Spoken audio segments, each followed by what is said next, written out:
Welcome to వైఏ భక్తి channel.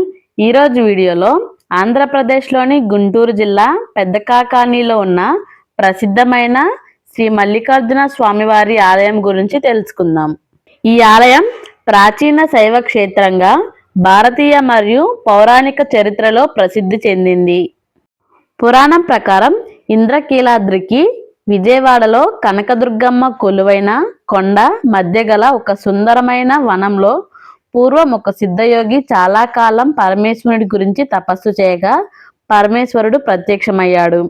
సిద్ధయోగి పరమేశ్వరుణ్ణి ఆ స్థలమునందే ఉండి భక్తులకు దర్శనమివ్వమని కోరుకున్నారు. పరమేశ్వరుడు ప్రసన్నమై స్వయంభూగా వెలిశారు. ఒకసారి పరమేశ్వరుడు కొందరు మునులు వెంటరాగా మంగళగిరి నుండి ప్రయాణించుచు మంగళగిరికి గుంటూరుకి మధ్య ఒక సుందరమైన వనాన్ని చూసి కొంతకాలం అక్కడ ఉన్నారు. అదే ప్రస్తుతం కాకాని. మునీశ్వరులు ఈశ్వరుని సేవించుచుండగా స్వామివారు భక్తులను కాపాడుతూ అక్కడ సంతోషంగా ఉండసాగారు. ఆ వనము క్రమక్రమంగా ఒక గ్రామముగా ఏర్పడినది. సిద్ధయోగులు చాలా మంది ఇక్కడ స్వామివారి బిల్వార్చన నృత్య గీతాలతో సేవించి స్వామివారి కృపా కటాక్షాలు పొందారు. అందుకే ఈ ప్రదేశానికి సిద్ధయోగ సమాజం అనే పేరు ఉంది. ఇప్పటికీ భక్తులు పర్వదినాలలో ప్రబ్బళ్ళు కట్టి మేళతాళాలతో నృత్య గీతాలతో స్వామివారిని పూజిస్తున్నారు. పరమేశ్వరుడు ఇక్కడే ఉండిపోవడం వలన భ్రమరాంబికాదేవి దిగులతో స్వామివారిని వెతకడానికి తన చెలికత్తెలను పంపింది.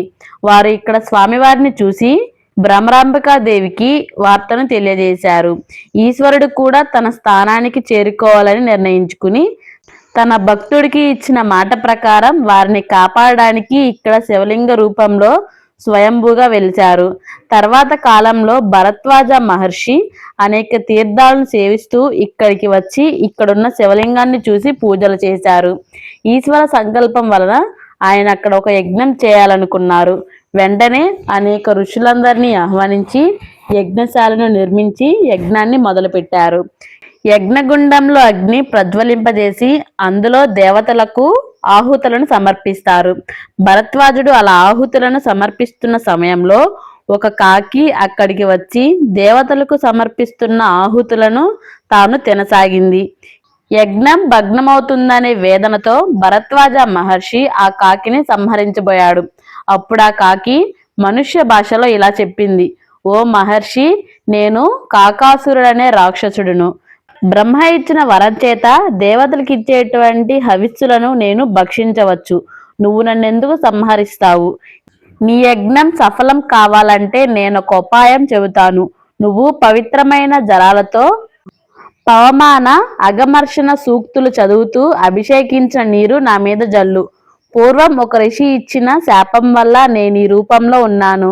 మీ అభిషేక జలంతో నాకు శాపం తొలుగుతుంది, మోక్షం వస్తుంది. మీకు ఆటంకం లేకుండా యజ్ఞం పూర్తవుతుంది. భరద్వాజ మహర్షి ఆ విధం చేయగానే ఆ కాకి శాపం తొలగి భరద్వాజ మహర్షిని మహాశివుణ్ణి మల్లెపూలతో పూజించి తన స్వస్థానానికి వెళ్ళిపోయింది. మల్లెపూలతో పూజించబడడం చేత కూడా ఈ స్వామివారిని మల్లికార్జున స్వామి అనే పేరు వచ్చింది. ఈ క్షేత్రానికి కాకాని అనే పేరు వచ్చింది. తరువాత గ్రామ విస్తీర్ణంలో మొదటి నుంచే ఉన్న ఈ ప్రాంతం పెద్ద కాకానిగా విస్తరించబడిన ప్రాంతంగా చిన్న కాకానిగా పిలువబడుతున్నాయి. శ్రీరామచంద్రుడు ఈ క్షేత్రాన్ని దర్శించి ఇక్కడ శివుడికి 1,000,000 పూజలు చేశారని చెబుతారు. ఈ క్షేత్రం గురించి ఇంకొక కథ ఉంది. పార్వతీ పరమేశ్వరులు గగనయానం చేస్తూ కాకాని క్షేత్రాన్ని దర్శించారు. ఇక్కడ మహాభక్తుడైన కాకాసురుడు మొదట గోమయ లింగం ప్రతిష్ఠించి పూజించి తరించిన చోటగా గ్రహించి ఆ చోటను ఆకర్షించి ప్రజలు రక్షించడానికి ఆ లింగం ఉద్భవించినట్లుగా పురాణం ద్వారా తెలుస్తుంది. అగస్త్య మహర్షి తన దక్షిణ దేశ యాత్రలో విజయవాడలోని కనకదుర్గమ్మ వారిని దర్శించి ఋషులతో సహా కాలినడకతో వెళ్తూ ఈ దోవలో ఈ క్షేత్రాన్ని దర్శించారు. ఈ ఆలయంలో భ్రమరాంబ మల్లికార్జునులతో పాటు సుబ్రహ్మణ్యేశ్వరుడు కూడా కొలువై ఉన్నాడు. అందుకనే భక్తులు తమ పిల్లలకు చెవులు కుట్టించడం, నాగ ప్రతిష్ఠ చేయడం ఇక్కడ ఆచారం.